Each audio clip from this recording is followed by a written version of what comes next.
Hello friends, आज हम इस वीडियो में बात करने वाले हैं किसी मोटर की नेम प्लेट पर जो डिटेल्स लिखी होती हैं उसके बारे में।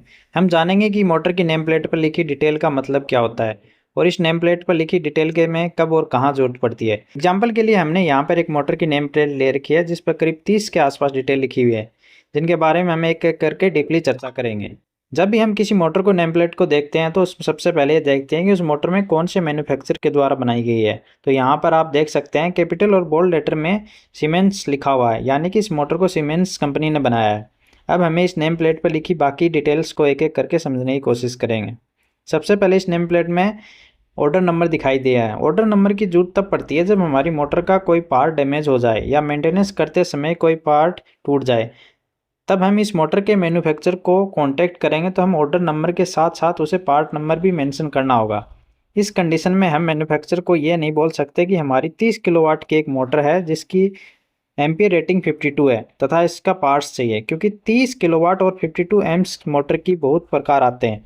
अगर हमें मैन्युफैक्चर से पार्ट्स मंगवाना है तो हम इस ऑर्डर नंबर को मेंशन करेंगे, तभी हमारे पास वह एग्जैक्ट पार्ट पहुंच पाएगा। ऑर्डर नंबर के बाद नेक्स्ट डिटेल में दिखाया गया है IEC 600341। IEC का मतलब होता है इंटरनेशनल इलेक्ट्रोटेक्निकल कमीशन।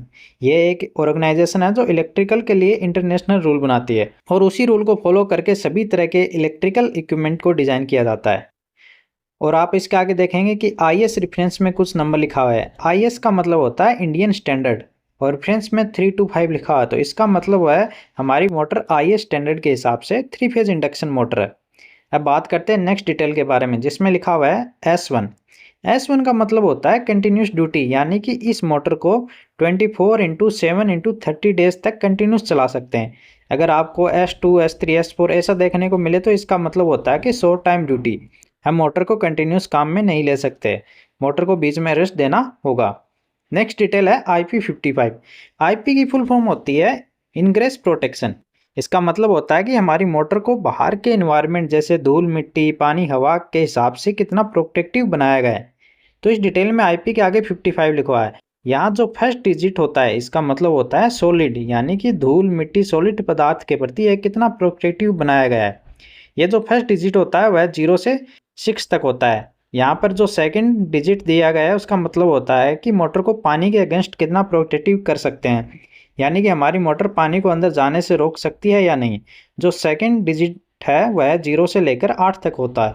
हमारे इलेक्ट्रिकल में जितने इक्विपमेंट होते हैं उनकी हाईएस्ट रेटिंग IP68। अगर किसी इलेक्ट्रिकल इक्विपमेंट पर IP68 लिखा हो तो इसका मतलब है कि उसके अंदर पानी नहीं जा सकता और ना ही धूल मिट्टी जा सकती है। IP68 वाली जितनी भी इक्विपमेंट होते हैं वह कम्प्लीटली वाटरप्रूफ होते हैं। इससे अगली डिटेल है डेट, जिसमें 2019 लिखा हुआ है। यह बताती है कि हमारी मोटर में कौन सी ईयर में बनाया गया है। इसके आगे मोटर में सीरियल नंबर दिखाया गया है जो कि आइडेंटिफिकेशन के लिए होता है। इसकी जरूरत हमें तब पड़ती है जब किसी एक जैसी मोटरों का मैन्युफैक्चर के द्वारा कुछ टाइम ड्यूरेशन तक वारंटी पीरियड होता है। अगर उस वारंटी पीरियड के दौरान हमें कोई मोटर जल जाती है या वारंटी पीरियड में हमें मोटर चेंज करवानी होती है तो ऑर्डर नंबर के साथ साथ हमें मोटर का सीरियल नंबर भी मेंशन करना होता है कि इतनी सारी मोटरों के अंदर से कौन सी मोटर हमें चेंज करवानी है। इससे मैन्युफैक्चर को मोटर को रिप्लेस करने के लिए सीरियल नंबर की जरूरत पड़ती है।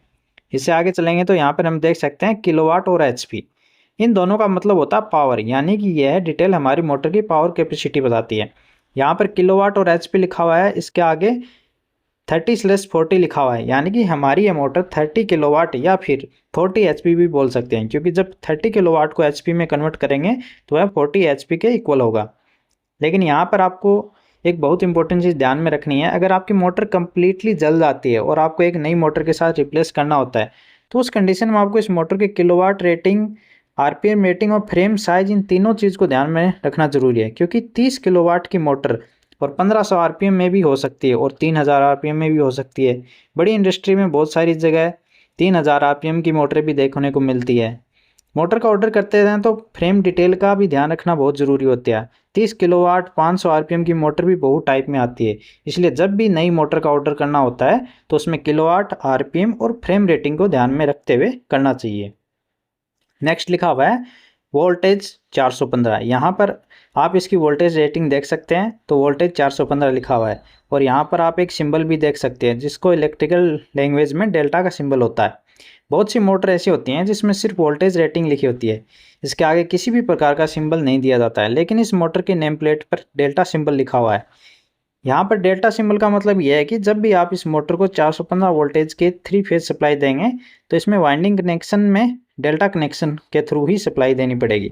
अगर आपको यहाँ पर स्टार कनेक्शन का सिंबल देखने को मिलता है तो उसका मतलब ये होगा कि आपको उस मोटर को स्टार कनेक्शन के थ्रू पावर सप्लाई देनी होगी। यह रेटिंग देखने के बाद आपको यह तो पता चल जाएगा कि आपकी मोटर वह AC induction motor single phase है या एसी मोटर 3 फेज है। नेक्स्ट है कूलिंग। कूलिंग का मतलब होता है इस मोटर को ठंडा रखने के लिए कौन सा तरीका काम में लिया गया है। इसके आगे आप देखेंगे तो ये लिखा हुआ है IC611। यहाँ पे IC611 एक कोड होता है। नेक्स्ट लिखा हुआ है PF। PF का मतलब होता है पावर फैक्टर। इसके आगे लिखा हुआ है 0.82। हम जानते हैं कि हमारी जितनी भी मोटर हैं वह इंडक्टिव लोड होती हैं। जब भी हम इंडक्टिव लोड को पावर सप्लाई देते हैं तो उसमें जो करंट होता है वो लैग करने लगता है। इस मोटर की जो पावर फैक्टर डिटेल है वह 0.82 है। नेक्स्ट डिटेल में हमारा लिखा हुआ है AMP। AMP का मतलब होता है एम्पियर यानी कि करंट। जब हमारी मोटर चलेगी तो वह कितना करंट लेगी, और इसके आगे लिखा हुआ है 52। तो इसका मतलब यह है कि हमारी मोटर का फुल लोड पर जब हम इसको चलाएंगे तो 52 एम्प्स करंट लेगी। इसके आगे देखेंगे तो यहाँ पे लिखा हुआ है इनक्लोजर ODP। ODP का मतलब होता है ओपन ड्रिप प्रूफ। ODP का मतलब यह है कि हमारी मोटर को बाहर के इन्वायरमेंट से कितना प्रोटेक्टिवली बनाया गया है, यानी कि मोटर के जो विंग है वह मोटर के अंदर की तरफ यानी कि मोटर की वाइंडिंग की तरफ हवा को फेंकते हैं। इसी में एक दूसरा टाइप होता है TEFC, जिसका मतलब होता है टोटली इनक्लोज्ड फैन क्लोज्ड। इसमें मोटर के विंग मोटर के अंदर से बाहर की तरफ हवा को फेंकते हैं। ये दोनों ही प्रकार फुली वाटरप्रूफ नहीं होते हैं। नेक्स्ट लिखा है, यहाँ पर लिखा हुआ है PH। PH का मतलब होता है फेज। इसके आगे लिखा हुआ 3 यानी हमारी मोटर 3 फेज मोटर है। अगली जो डिटेल है वह हमें देखने को मिलती है वेट। इस मोटर का वेट कितना है इस पर टेली पे मार्क रहता है। इस मोटर का वेट यहाँ पे 140 kg मेंशन किया गया है। नेक्स्ट लिखा हुआ RPM। RPM का मतलब होता है रिवोल्यूशन पर मिनट, यानी कि इसका रोटर 1 मिनट में कितनी बार रोटेट करेगा। और RPM के आगे लिखा हुआ है 1500, यानी कि हमारी यह मोटर का RPM 1500 है। इसके आगे देखने पे यहाँ पे HZ50 लिखा हुआ है। HZ का मतलब होता है सप्लाई की फ्रीक्वेंसी, और इंडिया में जो भी पावर जनरेशन किया जाता है वह 50 हर्ट्ज किया जाता है। इसके आगे देखेंगे तो हमें KVA कोड लिखा हुआ है। KVA का मतलब होता है जब हमारी मोटर को स्टार्ट करते हैं तो कितना पावर कंज्यूम करता है, मतलब एक मोटर का स्टार्टिंग करंट, एक मोटर स्टार्टिंग के टाइम पे कितनी एनर्जी कंज्यूम करती है, वह इन्फॉर्मेशन हमें KVA कोड देता है। और हमारे मोटर के द्वारा पावर कंजप्शन को एक कोड में लिखा जाता है, और यहाँ पर आप देख सकते हैं इसके आगे लिखा हुआ है वह कोड G है। यहाँ पर जो KVA के पावर कंजप्शन कोड काम में लिए जाते हैं वह A से लेके V तक होते हैं। यह जो KVA कोड होते हैं उसमें आपको कुछ अल्फ़ाबेट देखने को नहीं मिलेंगे, जैसे I और O एंड Q, यानी कि इन 3 अल्फ़ाबेट IOQ को छोड़कर A से लेकर V तक सभी अल्फ़ाबेट को पावर कंजप्शन के लिए कोड के रूप में काम में लिया जाता है, और इन सभी अल्फ़ाबेट को अलग अलग मतलब होता है। यहाँ पर हमारी मोटर की पावर कंजप्शन G कोड में दिखाई गई है। यहाँ पर आप देख सकते हैं कि G is equal to 5.9 kVA पर HP, यानी कि हमारी मोटर की जितनी HP है उसको हम मल्टीप्लाई करना पड़ेगा 5.9 kVA से, और जब हम 40 HP को 5.9 से मल्टीप्लाई करेंगे तो हमारी वैल्यू आएगी 236 kVA, यानी कि हम इस मोटर को स्टार्ट करेंगे तो इसकी स्टार्टिंग पावर कंजप्शन 236 kVA होगी। नेक्स्ट लिखा हुआ फ्रेम। फ्रेम का मतलब होता है कि हमारी मोटर है उसमें बेस प्लेट का जो डायमेंशन कितना है। यहाँ पर फ्रेम के आगे 286T लिखा हुआ है, तो यह एक कोड होता है। जब हम इस कोड को रीड करेंगे तो हमें फ्रेम साइज़ में ये देखने को मिलेगा कि हमारी मोटर की बेस प्लेट में जो इंस्टॉलेशन के लिए होल दिए गए हैं उसका डायमेंशन कितना है, और साथ ही हमें ये पता चलेगा कि मोटर की जो शाफ्ट है उसका ग्राउंड लेवल से कितनी हाइट है। और फ्रेम साइज़ में हमें ये भी पता चलता है कि हमारी मोटर की जो शाफ्ट है वह कितने बाहर निकली हुई है। और यह फ्रेम साइज होती है जो 2 तरीकों से कोड में मेंशन की जाती है, एक होता है IEC और दूसरा होता है निम्मा। और जब भी हमें अपनी मोटर की फ्रेम साइज़ की डिटेल पता करनी होती है तो सबसे पहले हमें यह जानना होगा कि हमारी मोटर की डिज़ाइन करते समय कौन सा स्टैंडर्ड अपनाया गया है। नेक्स्ट है EFF यानी कि एफिशिएंसी, जिसके सामने लिखा हुआ है 86। एफिशिएंसी का मतलब होता है कि हम हमारी मोटर को इनपुट में कितनी सप्लाई दे रहे हैं और आउटपुट में हमें वह कितना प्रोडक्शन दे रही है। जब भी हम किसी मोटर को यूज करते हैं तो उसके इनपुट में हम इलेक्ट्रिकल पावर सप्लाई देते हैं और उसके आउटपुट में हमें मैकेनिकल एनर्जी मिलती है। एफिशिएंसी में हमें यह बताते हैं कि मोटर के इनपुट में सप्लाई कितनी दे रहे हैं और मोटर आउटपुट में एनर्जी कितनी दे रही है। जब भी इंडक्टिव लोड को काम में लेते हैं तो उसमें बहुत सारे लॉसेज होते हैं और इन लॉसेज की वजह से आउटपुट में 100% एनर्जी नहीं मिल पाती है, जिसको हम एफिशिएंसी बोलते हैं। और नेक्स्ट में यहाँ पे लिखा हुआ पोल। पोल के आगे लिखा हुआ 4, यानी कि हमारी जो मोटर है वह 4 पोल की है। इलेक्ट्रिकल मोटर भी कई तरह के पोल में आती हैं, जैसे 2 पोल, 4 पोल, 6 पोल, 8 पोल। जैसे जैसे हम मोटर की पोल की संख्या को बढ़ाएंगे वैसे वैसे मोटर का आरपीएम कम हो जाएगा।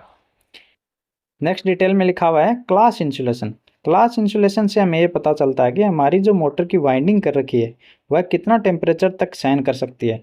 मोटर में भी इंसुलेशन कैपेसिटी होती है, वह कई कैटेगरी की होती है। हमारी मोटर की जो कैटेगरी है वह एफ यहाँ पे दिखाई गई है। एफ कैटेगरी का टेम्परेचर रेटिंग 155 डिग्री सेल्सियस होता है, यानी कि इस मोटर की वाइंडिंग के टेम्परेचर कैपेसिटी है 155 डिग्री सेल्सियस। अगर हमारी मोटर की वाइंडिंग का टेम्परेचर 155 डिग्री से ऊपर चला जाएगा तो मोटर की वाइंडिंग जल सकती है। इसके आगे लिखा हुआ है एएमबी। एएमबी का मतलब होता है एम्बिएंट टेम्परेचर। एएमबी टेम्परेचर का मतलब होता है कि इस मोटर को जिस जगह पर काम में लेंगे उस जगह का इन्वायरमेंटल टेम्परेचर कितना है, उस हिसाब से इस मोटर को काम में ले सकते हैं।